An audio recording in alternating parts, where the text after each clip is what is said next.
सियावर रामचंद्र की जय. 42व्या सर्गापर्यंत उत्तरक रामायणातील कथा सांगून झाल्यानंतर आपण 43व्या सर्गाकडे आलो होतो आणि रामचंद्र आपल्या मित्रांच्या सोबत दरबारामध्ये गप्पा मारत बसलेले आहेत, निवांत वेळी माहिती घेत बसलेले आहेत आणि त्यात त्यांनी आपले मित्र विजय, मधुमत्त, कुल सुराजी, कालित, भद्र, दंतवस्त्र, सुमागध आणि यांच्यासोबत त्यांना विचारू लागलेत की जनतेला काय वाटतंय. मी अगदी या कथेला प्रारंभ करण्यापूर्वी म्हणजे भद्र नावाच्या त्यांच्या मित्राने रामचंद्रांना अयोध्येत काय घडलं हे सांगण्यापूर्वी, कारण याच कथेनंतर उत्तर रामायणातल्या एका अत्यंत विचित्र कथेचा भाग सुरू होतो. अत्यंत विचित्र, कारण ज्या कथेच्या आधारावर रामचंद्रांच्या चारित्र्यावरती, रामचंद्रांच्या वृत्तीवरती आरोप केला जातो आणि आजही तो आरोप होत राहतो, त्याच्याविषयी मला बोलायचं आहे. आणि संदर्भ घेतोय 42व्या सर्गातील त्या शेवटच्या 24 ते 37 या श्लोकांचा. आणि आता मी माझ्या पद्धतीने अगदी स्पष्ट करतो, डिस्क्लेमर लिहून देतो की ही तर्कावर आधारित कथा आहे. हे असं असू शकतं का याचा विचार करा, कारण या कथेमध्ये बदल केलेले असू शकतात, प्रक्षिप्त कथा असू शकतात, लांबवलेल्या कथा असू शकतात.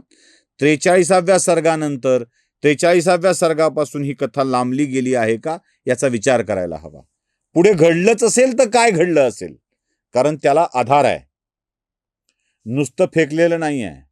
ही संभाजी ब्रिगेडची पिवळी पुस्तकातली कथा तुम्हाला मी सांगत नाही आहे. मागच्या कथांच्या आधारावर मी ती कथा तुम्हाला पुढची काय घडलेली असू शकते ते सांगतोय.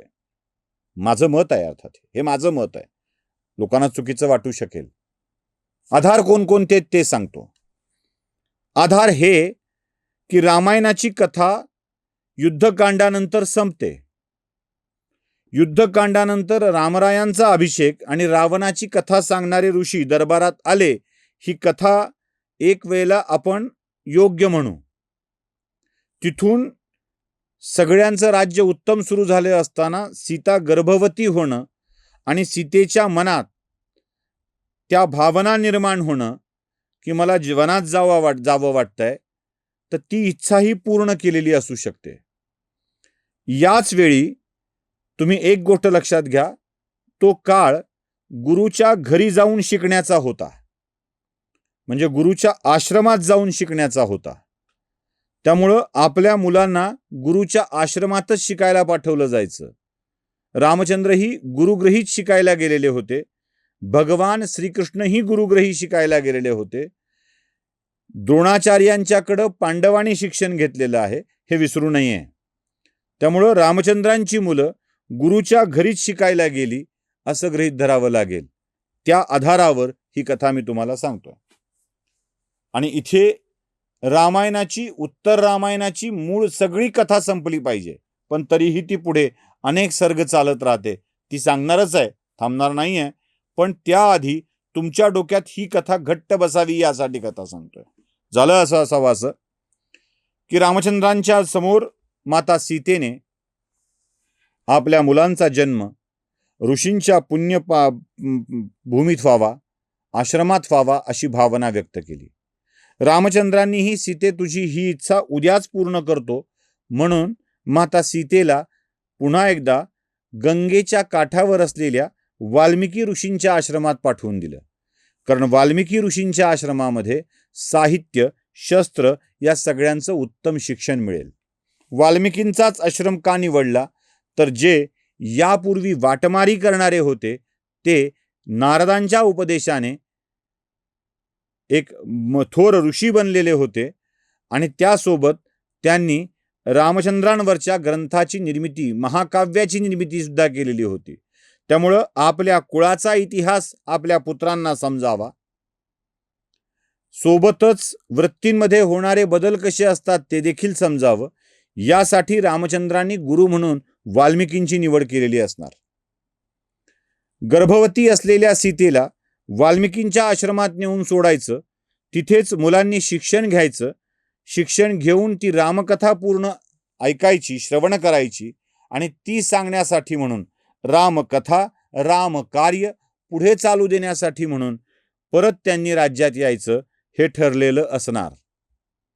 त्यामुळं हे सगळे बालक जन्मण्यासाठी म्हणून गर्भवती सीता वाल्मिकींच्या आश्रमात गेली. वाल्मिकींच्या आश्रमात सीतेने बालकांना जन्म दिला. जन्म देऊन वाल्मिकींच्याकडंच योग्य शिक्षण दिलं. योग्य शिक्षण देऊन सीतेने आता अयोध्येचा वारस अयोध्येला सोपविण्याचा निर्णय घेतला आणि ती परत अयोध्येमध्ये आली. अयोध्येत आल्यानंतर रामचंद्रांना माता सीतेने सांगितलं, देवा आता निघावं लागेल, आपल्या धामाला पोचावं लागेल, कारण तुम्ही विष्णू म्हणून या का इथे अवतार कार्य घेऊन आलेले आहात. पण आता ती वेळ संपलेली आहे. अयोध्या योग्य हातात तुम्हाला द्यावी लागेल. कुशलवांच्या हातामध्ये अयोध्या द्यायची आणि निघून जायचं, आपल्या धामाला पोचायचं हे रामचंद्रांना माता सीतेने सांगितलं. त्याच्या आधी माता सीता म्हणाल्या की मी आल्या मार्गाने निघून जाईन आणि आपल्या धामात आपली प्रतीक्षा करेन. आलेला मार्ग कोणता होता? तर देवी सीता भूमीतून प्रकट झाल्या होत्या राजा जनकाच्यासाठी आणि त्या परत भूमीच्या मार्गानेच आपल्या क्षीरसागरात रहिवासासाठी आपल्या मूळ रूपात जाण्यासाठी निघून गेल्या. अयोध्येला वारस का द्यायचा? त्याचं कारण लक्ष्मण, भरत, शत्रुघ्न यासारखे व्यक्ती आणि अन्य जे अवतार कार्यासाठी रामचंद्रांच्या सोबत आले होते, वेगवेगळ्या देवाचे अंश, त्यांनीही अयोध्या सोडावी लागणार होती. अशा वेळी रामचंद्रांच्या वारसाकडे ही अयोध्या सुखरूप राहील, सुव्यवस्थित राहील यासाठी पूर्ण शिक्षण देऊन, रामचरित्र समजावून सांगून, कारण कुळाचं चरित्र समजविल्याशिवाय, आपण कुठल्या कुळातून आलोत हे कळाल्याशिवाय, मागची दिशा कळल्याशिवाय पुढची दिशा ठरवता येत नाही. म्हणून हे सगळं पूर्वचरित्र त्यांच्याकडून कथन करून घेतल्या गेलं, त्यांना नीट सांगितल्या गेलं. कारण रामाचं चरित्र एकदा कळलं की वेगळं ज्ञान समजण्याची गरज नाही.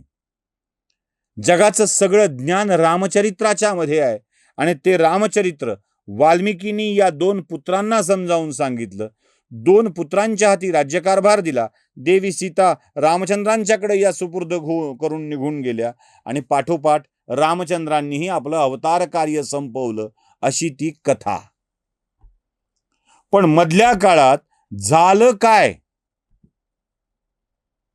तिकडं पाठवलं, का पाठवलं, कसं पाठवलं, हे झालं काय, ह्याचे प्रश्न ज्यांच्या मनात येत गेले त्यांनी आपापल्या परीने या प्रश्नाची उत्तरं दिली आणि उत्तर रामायणातल्या या कथा जोडत गेले. मग सीता हे अन्याय झाल्याचं सांगणारी एक साधन झाली आणि वारंवार अन्याय झालाय, अन्याय झालाय, अन्याय झालाय असं सांगत सीतेच्या चरित्रावर वार करत करत, चारित्र्यावर वार करत करत रामचंद्रांचं चरित्र खराब करण्याचा प्रयत्न झाला. या अर्थाने असा अभ्यास करता येऊ शकतो का? याचा विचार करता येऊ शकतो का? हे आम्ही हिंदू धर्मीयांनी बघितलं पाहिजे.